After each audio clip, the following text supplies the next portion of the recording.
And the reason is because foreign intelligence agencies are not supposed to be spying on Americans. That's why their names are redacted or blacked out of these reports. If someone wants to know the name of an American who is incidentally collected, let's just say, assume the Russian ambassador speaking to an American, you have to have a very good reason. That was true 10, 15 years ago. It's still true now. For years, it's been a kind of question people laugh about in passing, whispered during late-night conversations, clipped into viral moments, brushed off as dark humor. Even the most careful observers have wondered how a lifetime in government can somehow lead to unimaginable private wealth. But this time, the curiosity isn't a punchline anymore. This week, that long-simmering suspicion has erupted into a full-scale controversy. Newly surfaced records, fresh legal scrutiny surrounding former officials, and a surge of public outrage are forcing uncomfortable conversations about how influence... They similarly, like a fire extinguisher, they called Obama to come on in, and he didn't have the same impact. It was like he wasn't the same, didn't have the same, perceptible gravitas that he did. Remember when he would pull all those people at the Berlin Wall in 2009 and everybody like this, and they thought, wow, what a great moment for America, this man of color with all this. But now he wasn't pulling, and he wasn't coming across convincing, and he was applying that linguistic style that he does, that he used to have such effectiveness with. It wasn't. In Washington often converts into personal empires. And critics argue that figures like the Obamas and the Clintons don't stand apart from the system. They represent its most refined example. What ignited the moment was a combination of newly declassified material, reports of grand jury activity, and outspoken commentators like Dave Smith and Joe Rogan openly challenging the political establishment. Their remarks have cut through the noise, pushing a debate into the mainstream that many believe has been suppressed for far too long. Whether this moment leads to accountability or quiet deflection remains to be seen. But President Trump has been nonstop tweeting about Obamagate, which stems from allegations Obama and senior officials used government power to spy on Trump's campaign. Can you say with 100% certainty that this did not happen and it's all a big Trump conspiracy theory to distract us? Well, I didn't say it. 17 intelligence agencies. These are nonpartisan. These are people who've risked their lives for us, CIA, NSA. Ignoring it is no longer an option. It began with a single uncomfortable comparison that many critics say can't be ignored. Barack Obama entered the presidency in 2009 with a personal fortune estimated just over $1 million. Today, he reportedly holds a sprawling multi-million-dollar property portfolio, including a luxury waterfront retreat in Martha's Vineyard, an expansive residence in Washington, D.C., and a high-value oceanfront home in Hawaii.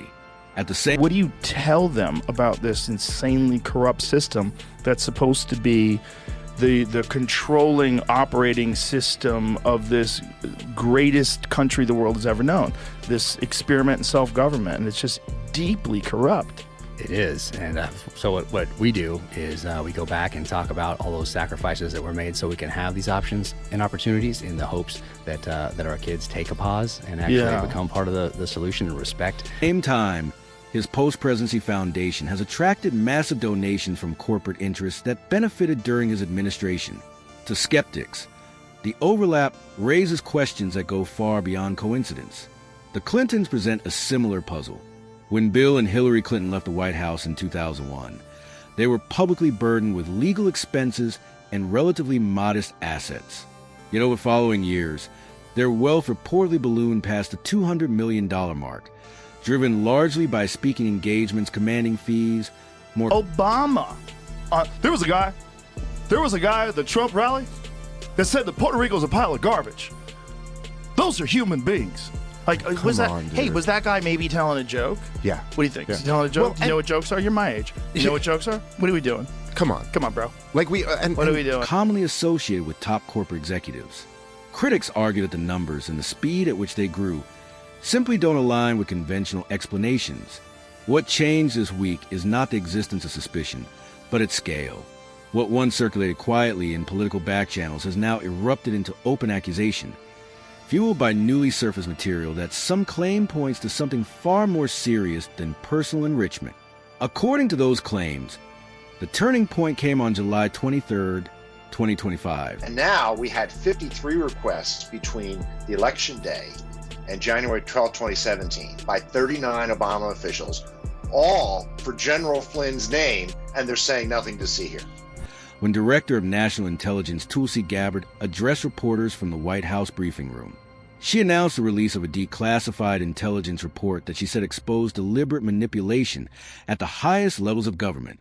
The document allegedly showed that senior officials during the Obama administration, including the president himself, knowingly approved an intelligence assessment they believed to be inaccurate.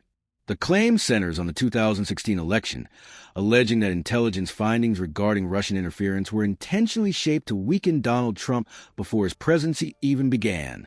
Gabbard described the situation as a... We're always wondering, why is our debt so high? Why is the national debt so high?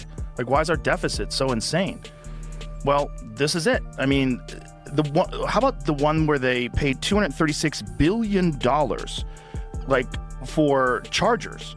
Do you know that they were trying to set up chargers? You mean car chargers? Car chargers. And they only built a couple of them? Excuse me. $40 billion for electric car ports. 8 ports have been built. Coordinated misuse of national security institutions for political protection rather than public safety. Within hours of her remarks, the Department of Justice confirmed the launch of a federal grand jury investigation. Former intelligence leaders, including James Clapper, John Brennan, and James Comey, were reportedly named in connection with what critics are now calling one of the most serious allegations of institutional abuse in recent American history. Then, almost on cue, Dave Smith and Joe Rogan stepped into the spotlight and pushed the discussion directly toward the Obama family's post. I think Obama damaged his brand. I mean, really damaged his brand. This election. Yes. He was called in like a fire extinguisher. The same way that Bill Clinton was held out of the Hillary election cycle. After the convention, show me where Bill was actually on active duty. He wasn't. He was in the reserves. Yeah. He was in White House wealth. But their focus wasn't just on dollar amounts. It was on how the system allegedly works. During a recent episode of Rogan's podcast, Smith broke down what he described as a familiar pattern. When political leaders approve massive financial rescues from major banks, those same institutions later become eager to pay premium fees for speeches. When administrations champion policies that align with tech giants, lucrative media and streaming contracts seem to materialize out of nowhere. According to Smith, none of it happens in isolation.